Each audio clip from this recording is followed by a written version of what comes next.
Hai guys, welcome to Teguh Story Channel. Apa kabar sahabat onlineku? Semoga sehat dan bahagia selalu, serta selalu dalam lindungan Allah. Guys, seorang menantu di Kendari tega menghabisi nyawa mertuanya sendiri lantaran sakit hati. Ia menyewa eksekutor bayaran dan merekayasa dengan motif begal. Bagaimana kisahnya? Simak video ini sampai habis sahabat onlineku.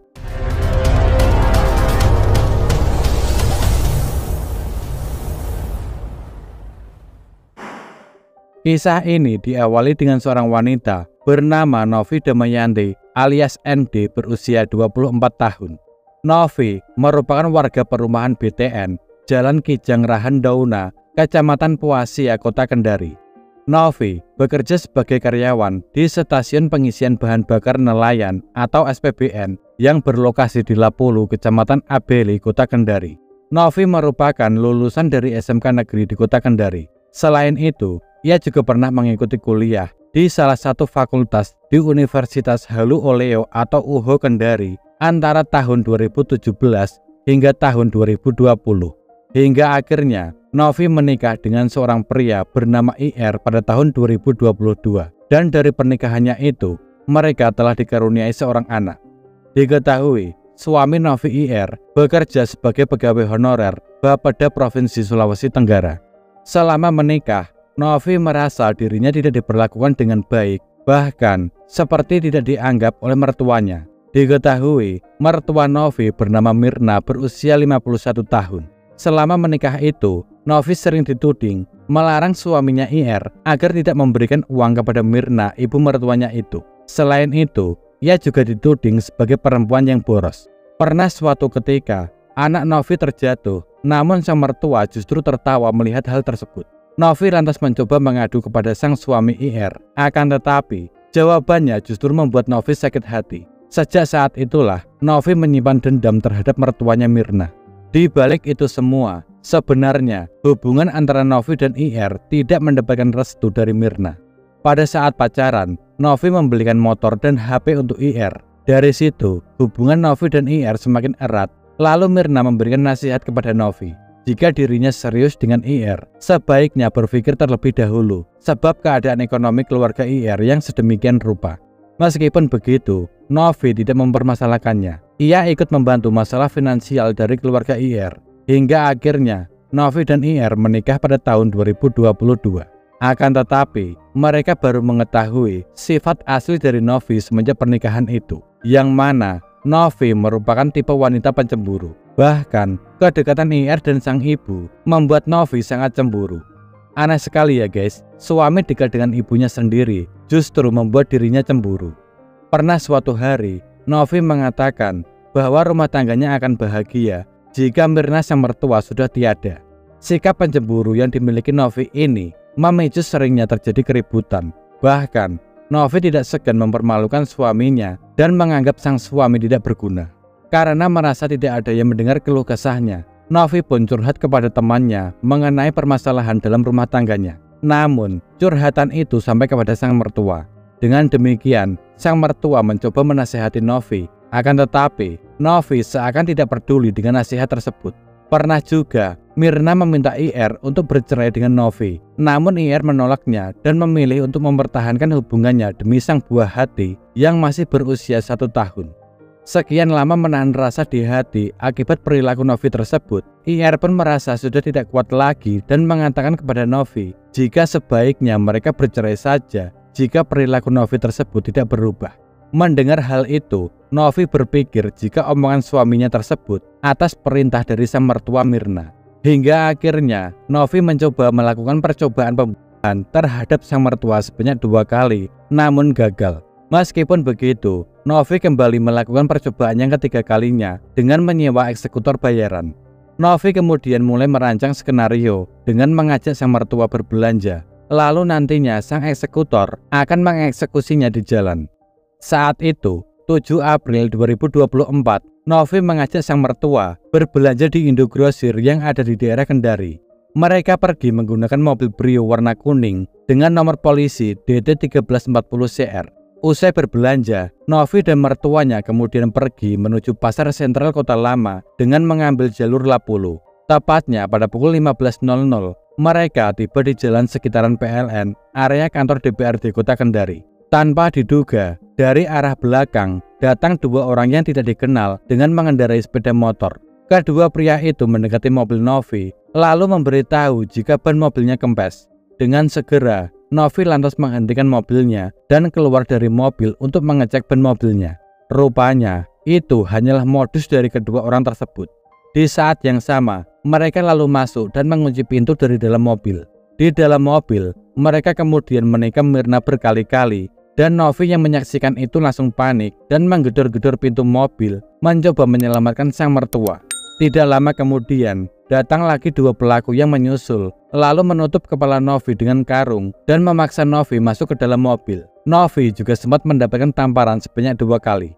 Mereka kemudian mengambil paksa barang-barang berharga milik Novi dan sang mertua. Barang-barang itu berupa 3 buah cincin emas, 2 buah kalung emas, sepasang anting emas, jam tangan, ponsel, serta uang tunai. Setelah mendapatkan barang-barang itu, para pelaku segera meninggalkan Novi dan mertuanya yang sudah tidak berdaya. Selanjutnya, Novi pun berteriak histeris, meminta pertolongan kepada warga yang melintas di jalan tersebut. Mendengar ada yang berteriak meminta pertolongan, warga pun berdatangan dan segera melarikan Mirna ke rumah sakit. Akan tetapi, setibanya di rumah sakit, dokter menyatakan jika Mirna telah wafat dengan 9 luka tikaman di tubuh dan sakitan di leher. Berita itu pun disambut Novi dengan tangisan histerisnya. Selanjutnya, Novi melaporkan kejadian itu ke Polsek Poasia. Pihak kepolisian lalu meminta Novi untuk menunjukkan di mana lokasi kejadian guna melakukan olah TKP. Saat dilakukan pemeriksaan, Novi sendiri memberikan keterangan yang berbelit-belit dan berubah-ubah, sehingga menyulitkan pihak kepolisian untuk menarik kesimpulan apakah kasus ini murni pembegalan atau ada unsur lainnya.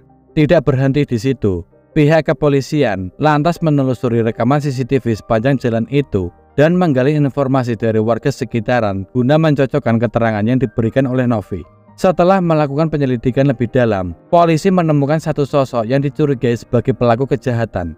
Hingga akhirnya pada hari Selasa, 16 April 2024, seorang pria bernama Muhammad Firmansyah atau Cimang berusia 21 tahun berhasil diamankan oleh pihak kepolisian. Dan diketahui, Firman merupakan tetangga Novi sendiri. Selain itu, polisi juga menemukan barang bukti berupa perhiasan dan juga ponsel milik Mirna yang berada di rumah Firman. Saat diinterogasi, Firman mengakui perbuatannya. Ia mengaku jika dalam kasus ini, ia adalah eksekutor bayaran. Dan mengenai cerita tentang pembegalan itu, Firman mengutarakan jika itu adalah bohong. Itu hanyalah rekayasa Novi sendiri. Yang sebenarnya terjadi ialah Firman melakukan pembunuhan itu hanya dengan Novi berdua saja. Tidak ada campur tangan orang lain. Dan dalang dibalik kejadian ini, yakni Novi sendiri.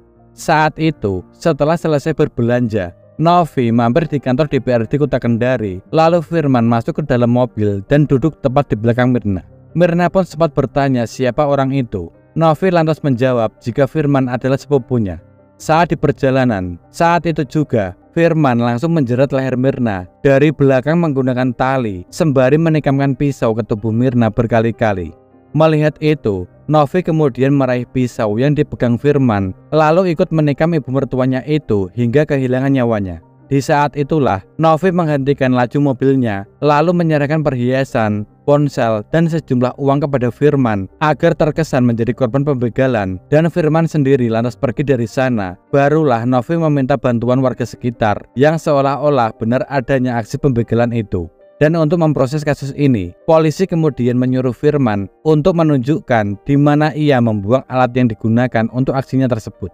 Mereka kemudian menuju sebuah rawa untuk mencari barang bukti. Akan tetapi, karena hari sudah gelap, pencarian pun dihentikan dan hanya pakaian yang digunakan pelaku pada saat kejadian yang ditemukan. Selanjutnya, Firman dibawa ke kantor polisi guna penyelidikan lebih lanjut. Pada saat diperiksa, Firman mengatakan bahwa sebelumnya Novi mengajak Firman untuk makan bakso. Saat itu juga, Novi menceritakan keluh kesahnya kepada Firman tentang kekesalan Novi terhadap ibu mertuanya Mirna. Novi kemudian menawarkan pekerjaan kepada Firman dengan bayaran senilai 75 juta rupiah. Mendengar hal itu, Firman pun lantas menerima tawaran Novi dengan menjadi eksekutor bayaran. Selanjutnya, Novi memberikan DP sebesar 1 juta rupiah, ditambah lagi sejumlah uang dengan total 10 juta rupiah, dan sisanya akan dibayarkan setelah rencananya itu berhasil. Dan ternyata, mengenai percobaan pembunuhan yang gagal itu juga dilakukan oleh Firman.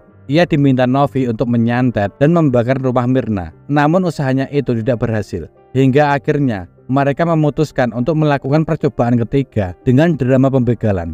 Atas pengakuan Firman tersebut, Novi juga diamankan oleh pihak kepolisian di rumahnya dan membuat keluarga sangat terkejut, bahkan membuat geger warga sekitar. Mereka tidak menyangka Novi terlibat atas kasus ini. Dan pada akhirnya, Novi mengakui jika dirinya merupakan otak atas kasus yang membuat ibu mertuanya Mirna meninggoy. Ia juga menuturkan jika dirinya melakukan ini atas dasar dendam yang selama ini ia simpan. Selain itu, barang bukti seutas tali serta pisau yang digunakan pada saat kejadian berhasil ditemukan tersangkut di sebuah pohon di tengah rawa. Dan atas perbuatannya ini, Firman dan Novi bisa terjerat pasal 340 KUHP tentang pengwafatan berencana dengan ancaman pidana maksimal hukmat. Sekian dari kisah ini. Bagaimana menurut sahabat onlineku tentang kasus ini? Bisa komen di bawah. Dan semoga kita bisa mengambil hikmah dari kasus yang aku bawakan hari ini. Bagi yang belum subscribe, bisa tekan tombol subscribe, like, komen, dan share, serta nyalakan lonceng notifikasinya agar sahabat onlineku tidak ketinggalan video dari aku selanjutnya. Tetap jaga kesehatan, berhati-hati dalam setiap aktivitas. Dan juga yang mau request tentang kasus-kasus yang ingin aku bawakan, bisa DM di Instagram Teguh Story Channel, atau bisa juga komen di bawah. Sampai jumpa lagi di video selanjutnya. Terima kasih.